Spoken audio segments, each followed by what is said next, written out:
I do feel like I kind of look like Mike Myers in that Sprocket skit with this black turtleneck thing on, but it's cold, so this is what we're doing. So here we go. Let's talk about boarding school books. Hi everybody, it's Audrey and welcome back to Chapter and Converse. As you guys know, I am basically total trash for the boarding school trope. So whether it's books, movies, TV, I love it.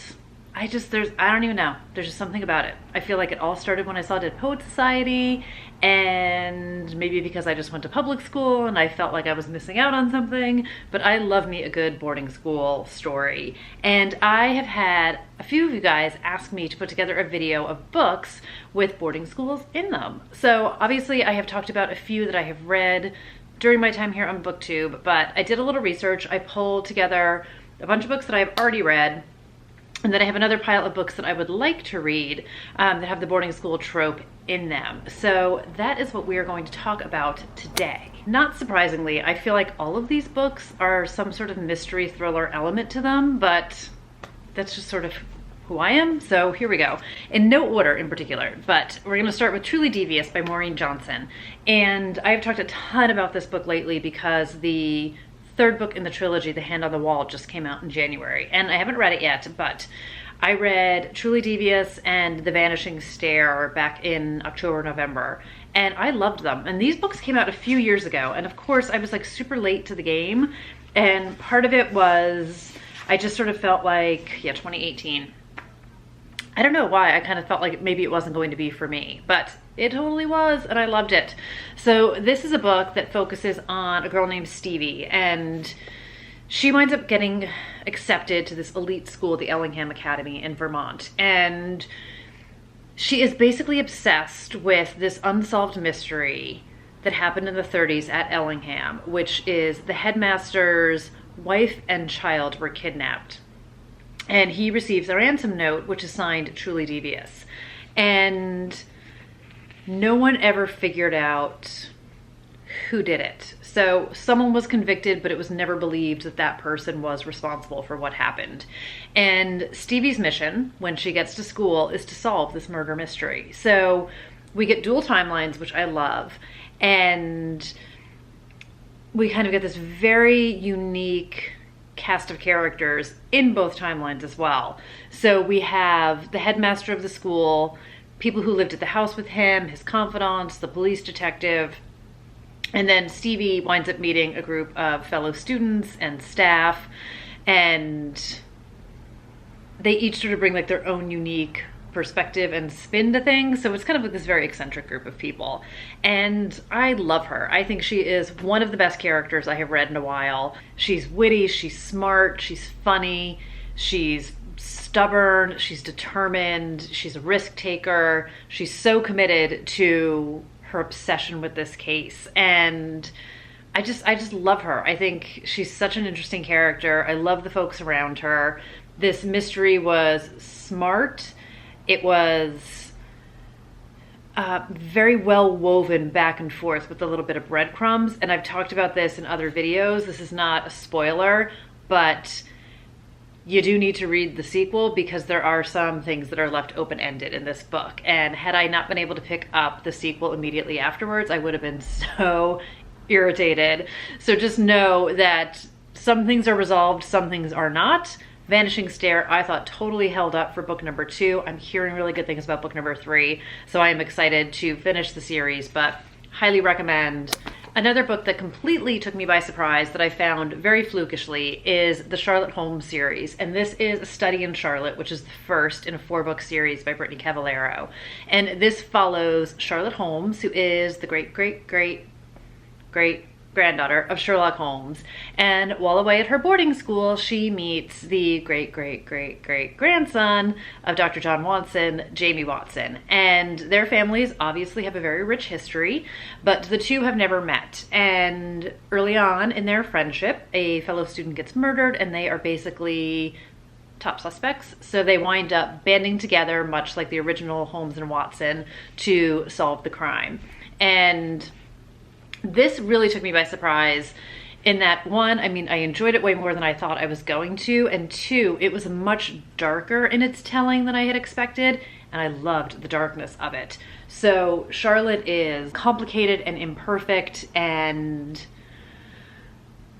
she can be very, very frustrating at certain times, and Jamie is kind of always been fascinated with her from a distance, so he is sort of having that moment where he's meeting his hero and getting to know her, and their relationship is very interesting, their friendship, their banter, their kind of using of each other in certain ways, the perceptions about one another, and then we get sort of woven in the back sort of all these winks and nods to other Sherlock Holmes cases, which in their world is fact and things that actually happened. In our world, it is all the fiction of Arthur Conan Doyle. You don't need to be super familiar with the Sherlock Holmes history because they do explain things for you, which is great. So it's not like they make a reference to a case but then don't explain it and you have to understand what that case is all about. So I really liked it. I thought there were some great supporting characters.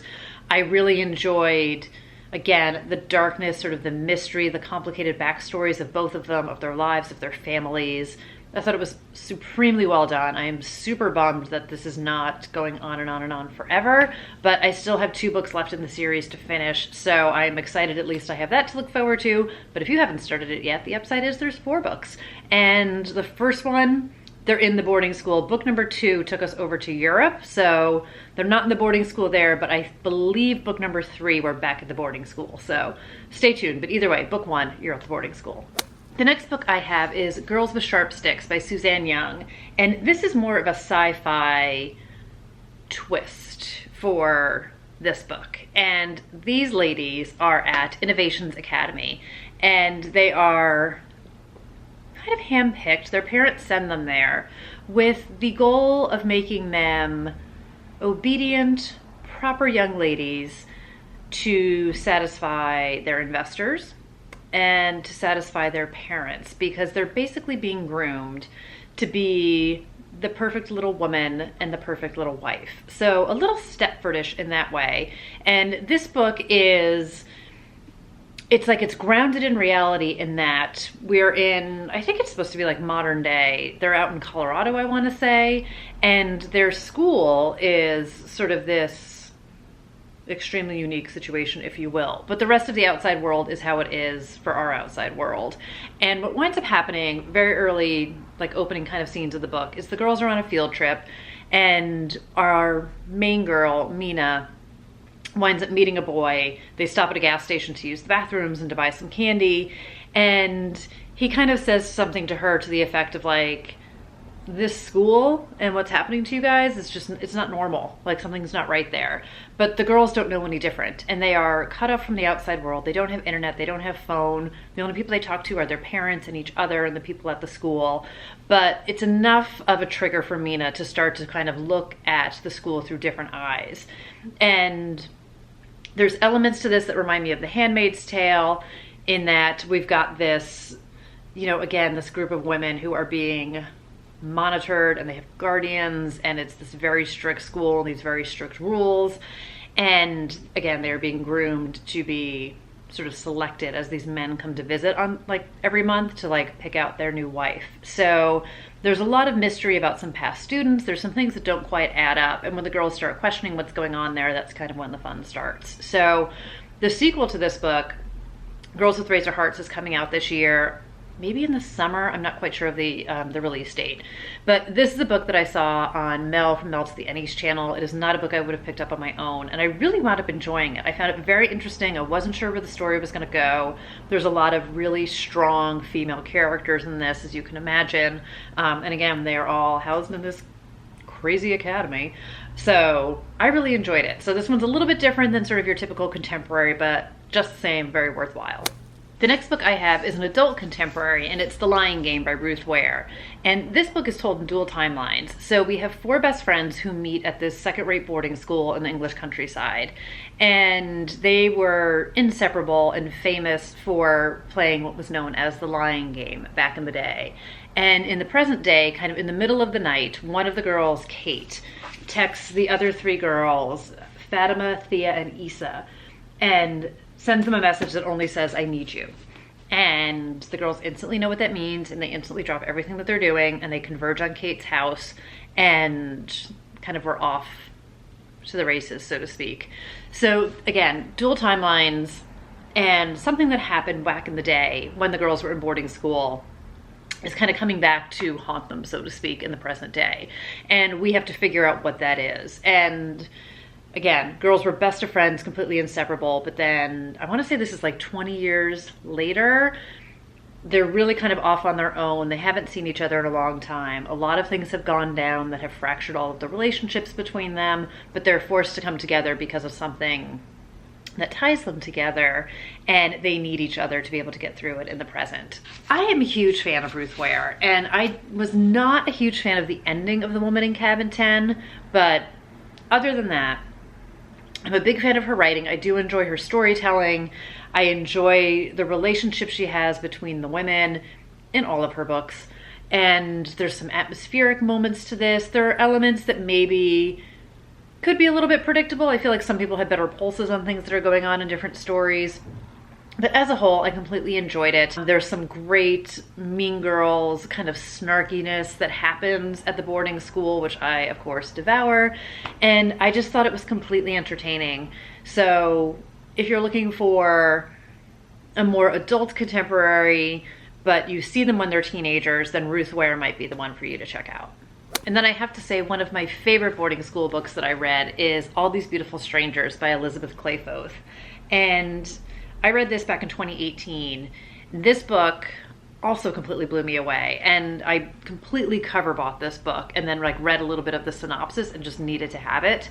And this is another one with the main character, Charlie, which is short for Charlotte, who is probably one of the best main characters I've read in a really long time. And she is a force to be reckoned with, and I love her determination. I love kind of everything about her. I was just so blown away by this book, and this was not an author I had heard of before or a book I had heard of before.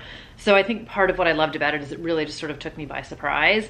And in this book, we follow 3 different timelines. So Charlie is at this elite boarding school, of course, up in Vermont also, I want to say. Why are all the elite boarding schools in Vermont? And she is basically trying to get into like a secret society. And while she is doing that, she winds up uncovering some secrets about her own family. And when Charlie was a child, I want to say maybe when she was like 8 or 10 years old, her mother went missing. And it's always been a huge mystery. They don't know whatever happened to her. They don't know where she went. They don't know why she left. They've never heard from her again. And for all the understandable reasons, this is something that has always haunted Charlie. So we get a perspective in the past, sort of leading up to her mom's disappearance. And then we also get a perspective of when her parents first met. So we go back sort of even further in time and see her parents' courtship and their entire relationship unfold. And again, there was some great twists to this and some great turns, but it was really solid storytelling. I thought it was a very well done mystery.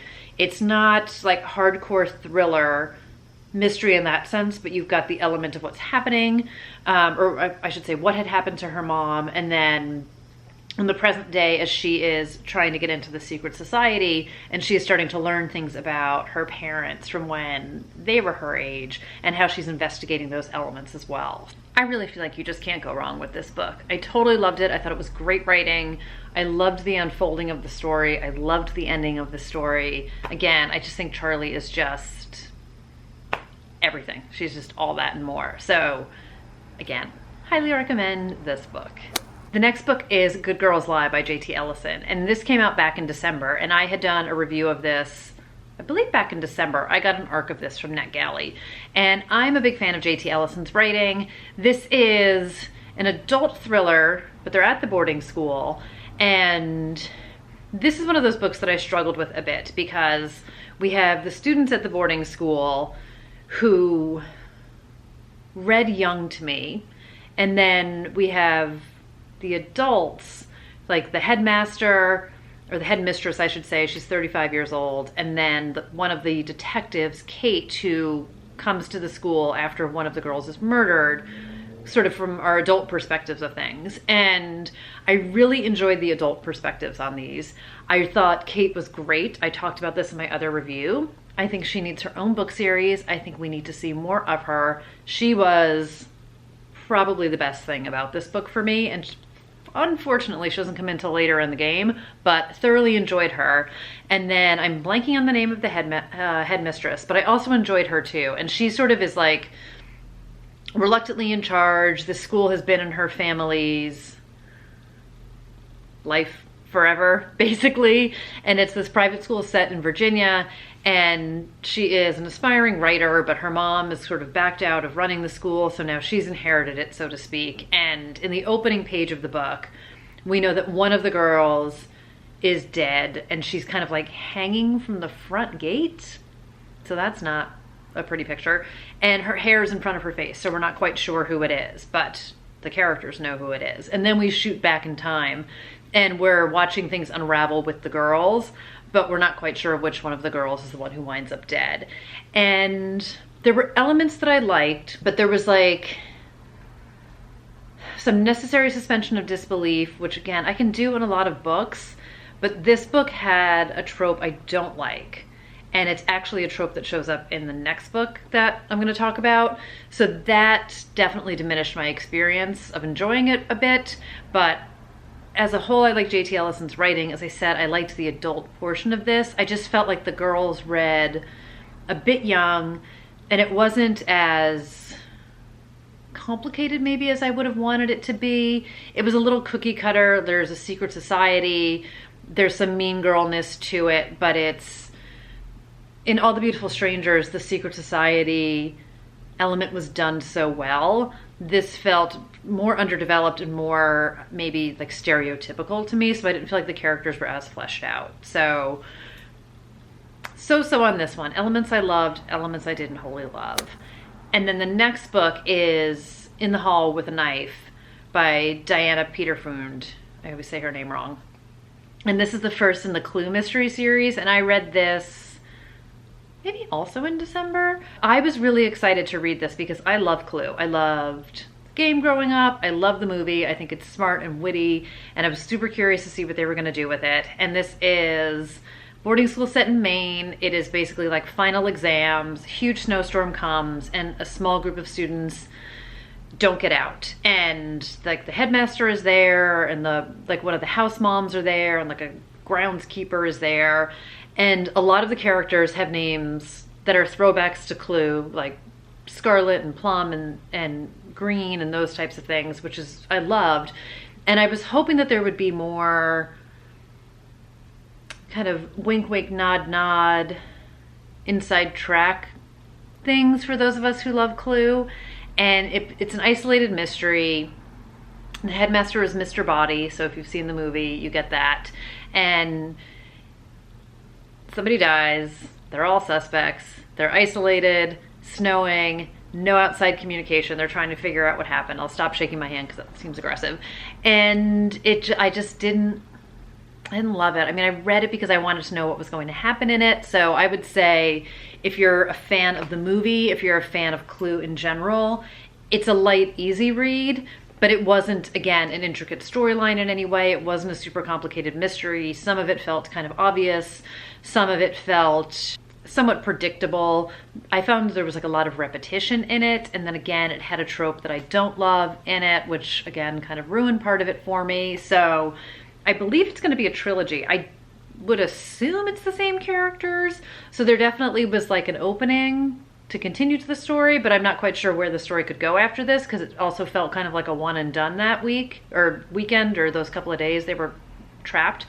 So we'll have to see where it goes. I think, again, if you're a fan, it's an easy read. I read it on Hoopla, and if you have a curiosity effect about it, there you go. But again, you've got the boarding school with the Clue tie-in, so it was fun. Like, it was fun in that sense, but it definitely wasn't an amazing read like some of the other ones I talked about. The next few books I have are books I haven't read yet that have the boarding school thing cooking for them that I am looking forward to digging into this year. And the first one, which is just happens to be the one on the top of the pile, is one that I have heard, unfortunately, bad things about, but I have it, so I'm going to give it a go. And it's Stags by M.A. Bennett. And STAG stands for, I want to say it's St. Augustine's, St. Aidan the Great School. There's a mouthful. And this is kind of it reminded me a little of Secret History in the sense that you've got the outsider who comes into the school, even though they were in college, and then you've got this elite sort of tight-knit group of friends. And Greer is the outsider. She winds up getting kind of pulled into this circle of friends, and she gets invited to this, one of the, I think they're a bunch of rich kids, one of their homes for the weekend, and they're doing kind of like a party on the weekend, and it becomes kind of like an isolated mystery, psychological suspense, and I don't know if it's like an and then there were none where people start getting killed kind of a thing, but it says it's a survival adventure with complex characters, breakneck pace will fascinate and shock readers as revelations lead to an unimaginable truth. So again, I have heard some really bad things about this book, but they're at a boarding school, and I like the elite snottiness of it all, and I like the Secret History vibe of like all the privileged rich kids and then the outsider kind of getting pulled into the group. And I have a feeling, I don't know if it's going to end well for Greer, or if Greer's going to wind up being the hero of the story. I don't really know. So I do want to give it a go. Like I said, I've got it. It's less than 300 pages. So book number 1 that I haven't read yet. A book that I am more optimistic about is The Secret Place by Tana French. And I talked about this in my series video, which may or may not have gone up by this point. If it did, I will link it. If it didn't, wait for it. But this is, I want to say, book 4 in the Dublin Murder Squad series. And one of the great things about the Tana French series is, I've only read one book, but conceptually, it follows the Dublin Murder Squad, but each book has a different detective taking the lead in the story. So it's not like you're following the same detective's perspective the entire time. And I love that. I think that's insanely creative and smart.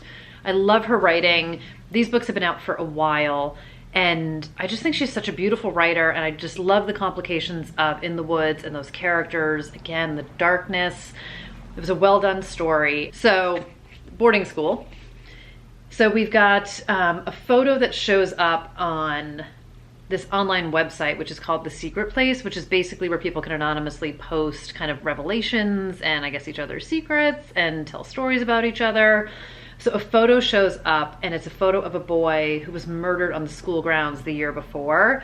And underneath the photo, the caption says, "I know who killed him." So something creepy is going on. And the girl, I think, who like brings the photo to the police's attention, Holly, her dad is one of the cops in the Dublin Murder Squad, and evidence starts to come out, and I think it implicates maybe her group of friends and other people at the school. So it becomes the mystery of who killed the boy, who's posting the photo, who done it, who's implicated in all of this. And then I would guess, because one of the girls is the daughter of one of the detectives, there's going to be a real motivation to try and protect her and prove that she's innocent, and probably that her friends are as well. I'm speculating, I don't really know. But again, I really enjoyed Tana French's writing, and if we're throwing in a boarding school, all the better. The reviews on this one look really good. Gillian Flynn plugged it on the front. She said it's an absolutely mesmerizing read. Much like Taylor Jenkins Reid, I will take anything that Gillian Flynn says to read as just yes, must have, must do. So I'm excited for this one, and I will let you guys know what I think of it. The next book is one that I have on my iPad, and it is The Broken Girls by Simone St. James. And I have heard nothing but stellar things about this book as well. And I am so pathetically guilty of like forgetting that I have books on my iPad. And part of it is because I don't have a ton of them. I tend to snag them on those like one-off sales when you can get them for like 99 cents or $1.99. And then I'm very visual in the sense that like if it's in front of my face, I know it's there, but if I can't see it, I kind of forget about it. So The Broken Girls is another one that is told in 2 timelines. It takes place in 1950, in Vermont. Again, Vermont, I kind of like never want to go there because these boarding schools, bad things seem to happen. And then again in 2014. So back in the day, Idlewild Hall, so many tongue twisters here, is a school for the troublemakers, the illegitimate, the too smart for their own good. So it's kind of like a boarding school for bad girls, I guess. And Legend says that it's haunted. So we've got 4 roommates who bond back in the day. And it says, over their whispered fears, their budding friendships blossom until one of them mysteriously disappears. And then in present day, / 2014, our journalist Fiona Sheridan is investigating the murder of her sister that happened 20 years before. So her sister's boyfriend went to jail for this, but something was never quite right about the case for Fiona. So she's looking into it. And then the school itself is being restored by an anonymous benefactor. So she decides to write a story about the school. And it says, a shocking discovery during renovations links the loss of her sister to secrets that were meant to stay hidden in the past, and a voice that won't be silenced. So again, I have heard tons and tons and tons of great things about this book, and I think it's time for me to find out what all the hype's about. And then the last 2 books I want to talk about are 2 that I got in that Crazy for Cocoa Puffs book outlet sale haul thing that I did. So I will link that for you guys if you haven't seen it. And the first one is called Magic for Liars, and this is by Sarah Gailey. And this is a private school for sort of magically inclined, I would say. So it is wizards, witchcraft, hidden school in California, and in one of the opening pages, there's a very, very brutal murder that takes place. And I read the first chapter in this book when I was debating buying it. And one of the girls, her sister, is a private investigator, and her sister winds up coming to the school to investigate what happened. So we've got some murder, and then we've got some otherworldly things happening here. So it says, in the manner of the magicians in the secret history, Magic for Liars is a haunting story of identity and entanglement set against the backdrop of a magical academy. So I have heard some really good things about this. I stumbled upon it, and since I posted about it the first time, I've had a few people comment that it's really good. So this is one I might actually pick up on the sooner side of things. And then the other book I picked up in that haul, that's a boarding school book, not the only other book I picked up, is called People Like Us. And this is by Dana Melly. And this is one, people know us, people fear us, is what it says on the cover, whatever the heck that all means. So Kay Donovan is at this private school called Bates Academy. She's a star soccer player. And basically she's got a lot of skeletons in her closet. And it sounds like the story she's spinning as her own is not quite true. And then somebody winds up getting murdered at the school. And this murder threatens to unravel kind of all the web of secrets and lies that Kay has spun. So I don't know if she's connected to the victim. I don't know if she's accused of the murder. I don't really know what's happening, but she's somehow highly motivated to figure out what the heck is going on and how to protect herself in the process. So I have not really heard anything about this book, but I was a little bit of a sucker for the cover, and I was a complete sucker for the boarding school effect, which is why I picked it up. So we'll see where this one goes, but it just sounds kind of psychological thrillery and like it might be fun. So hopefully this was a helpful video. I am sure there's so many more books out there that I am missing.